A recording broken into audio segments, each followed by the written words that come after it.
Hai, pernahkah kalian mendengar sebuah informasi yang kedengarannya sangat tidak masuk akal, tapi disampaikan oleh orang yang kalian percayai? Mungkin oleh orang tua kalian, mungkin oleh teman kalian, atau mungkin oleh guru atau dosen kalian. Nah, di satu sisi, kalian tidak ingin mempercayainya karena hal itu tidak masuk akal, tapi di sisi lain, informasi tersebut disampaikan oleh orang yang kalian percayai. Makanya kalian bingung mau percaya atau tidak, dan bingung menentukan apakah informasi itu benar atau salah. Oke, pada video kali ini kita akan membahas banyak tentang kebenaran, bagaimana cara mengidentifikasi informasi yang benar, dan apa saja syaratnya. Makanya jangan kemana-mana, tonton video ini sampai habis ya.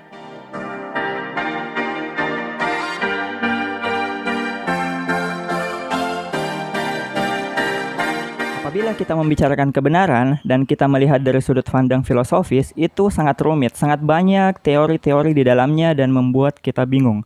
Tapi jangan khawatir, kita tidak akan membahas tentang filosofis dan hal-hal yang rumit, karena tujuan video ini bukan untuk membuat kalian bingung, tapi untuk membantu kalian bagaimana lebih mudah memahami apa itu kebenaran dan informasi yang benar. Jadi simpelnya, kebenaran itu dibagi atas dua, yaitu kebenaran yang bersifat sederhana dan kebenaran yang bersifat kompleks.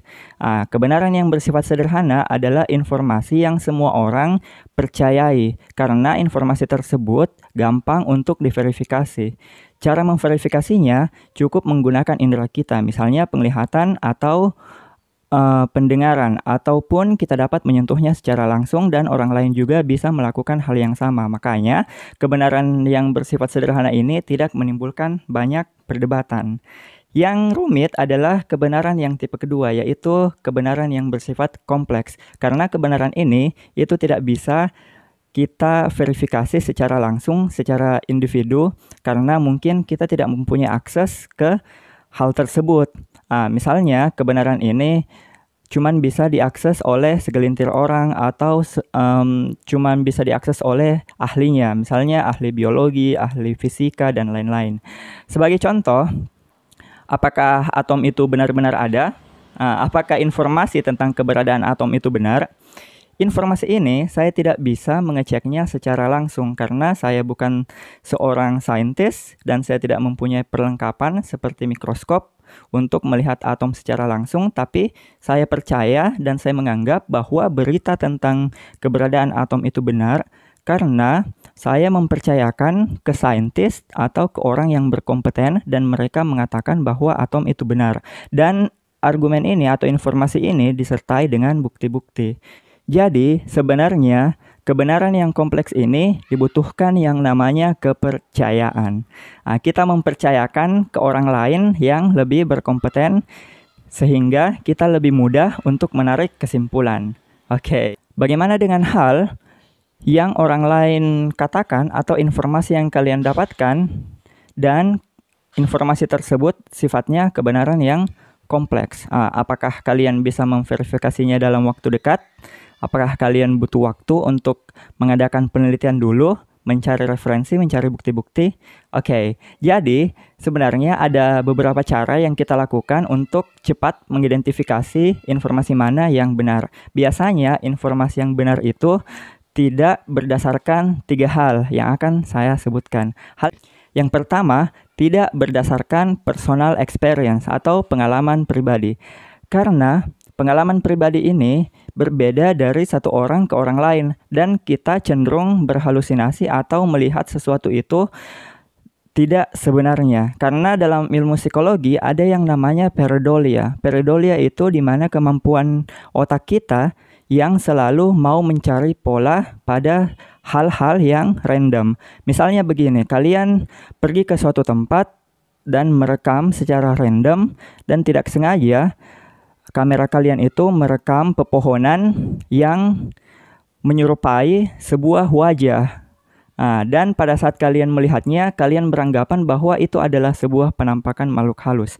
Padahal ini adalah efek pareidolia. Kita selalu mencari pola, kita selalu mencari bentuk yang familiar di benda-benda yang random. Makanya jangan heran kalau ada orang yang sering mengupload atau men-share foto-foto penampakan yang sebenarnya itu bukan penampakan, tapi cuma menyerupai wajah manusia dan itu merupakan efek pareidolia dalam psikologis.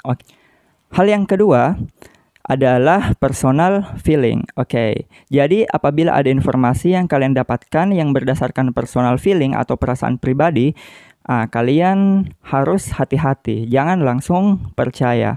Karena personal feeling ini atau perasaan pribadi sangat gampang dimanipulasi dan perasaan orang berbeda-beda. Seperti contohnya begini, ada orang yang kecelakaan dan sudah hampir mati tapi masih sadar. Temannya mengatakan bahwa kamu itu akan baik-baik saja, tidak usah khawatir. Padahal kenyataannya dia ini sudah sekarat.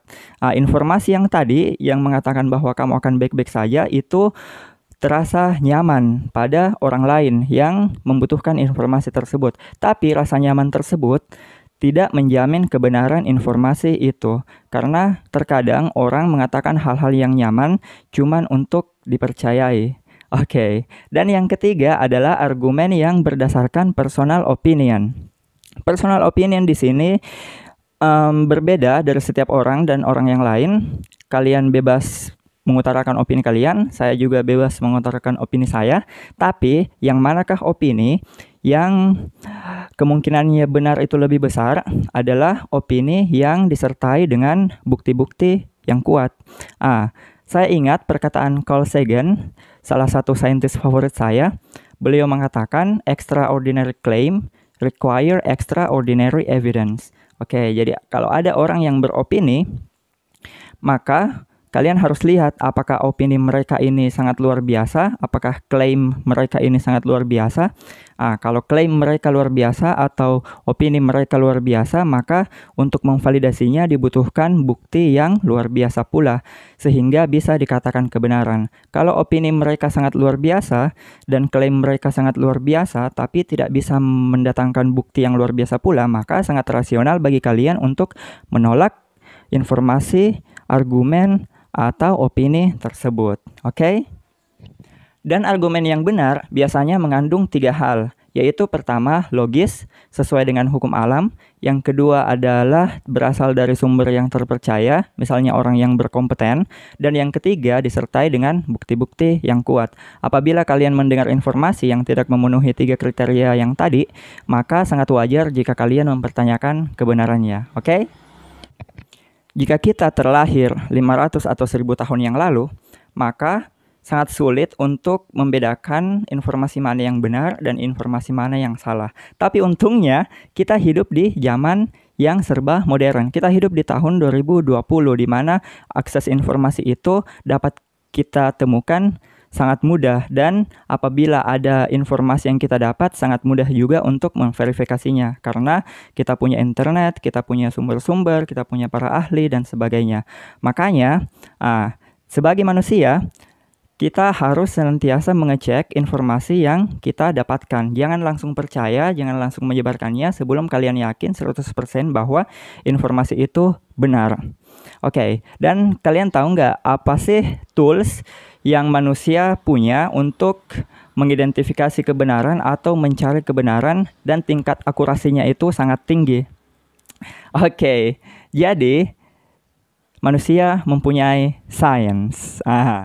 Science itu adalah alat atau metode yang terbaik yang kita punya untuk mengidentifikasi kebenaran dan menjelaskan hal-hal yang ada di sekitar kita yang dulunya kelihatan tidak masuk akal, tapi karena sains menjadi masuk akal. Oke, dan jika kita ingin mencari kebenaran dalam ilmu sains, dalam ilmu pengetahuan, kita menggunakan probabilitas atau kemungkinan. Oke, jadi semakin banyak bukti yang menopang suatu informasi, maka kemungkinan benarnya itu semakin tinggi. Semakin sedikit bukti yang menopang sebuah informasi, maka kemungkinan benarnya semakin sedikit. Oke, kita membicarakan tentang kemungkinan. Tadi kepercayaan, sekarang kemungkinan. Terus bagaimana kalau misalnya kalian mendapat informasi, kedua-duanya mengklaim bahwa informasi mereka itu ilmiah, tapi kontradiksi satu sama lain atau bertolak belakang. Misalnya begini, ada orang yang mengklaim dia mengetahui bahwa bumi ini bulat secara ilmiah. Tapi ada juga orang yang mengklaim dia mengetahui bahwa bumi ini datar dan dia mempunyai juga bukti ilmiah. Jadi kalian tidak usah khawatir, tidak usah bingung menentukan argumen mana yang benar. Kalian cukup mengadakan penelitian sendiri, cari tahu argumen mana yang mempunyai kemungkinan benar lebih besar. Kalau secara pribadi, setelah mengumpulkan bukti-bukti dan mengobservasi alam sekitar kita, ya, saya beranggapan atau saya menarik kesimpulan bahwa bumi ini bulat. Karena kemungkinan bumi ini bulat lebih besar daripada bumi ini datar. Ada sedikit bukti yang mengatakan bahwa bumi ini datar, tapi bukti tersebut tidak valid dan menurunkan kredibilitas informasi tersebut. Maka sebagai seorang yang rasional, sangat wajar jika saya memilih mempercayai bahwa bumi itu bulat. Di video selanjutnya, kita akan membahas lebih dalam tentang sains. Kenapa sih kalian harus mempercayai sains? Kenapa sih cuman sains yang menjadi satu-satunya alat yang terbaik untuk menjelaskan hal-hal yang ada di sekitar kita? Makanya, jika kalian merasa informasi ini bermanfaat, jika kalian merasa informasi ini dapat membuat kalian lebih mudah memahami tentang kebenaran, jangan lupa untuk subscribe. Karena jika kalian subscribe, berarti kalian mendukung saya untuk terus belajar dan berbagi.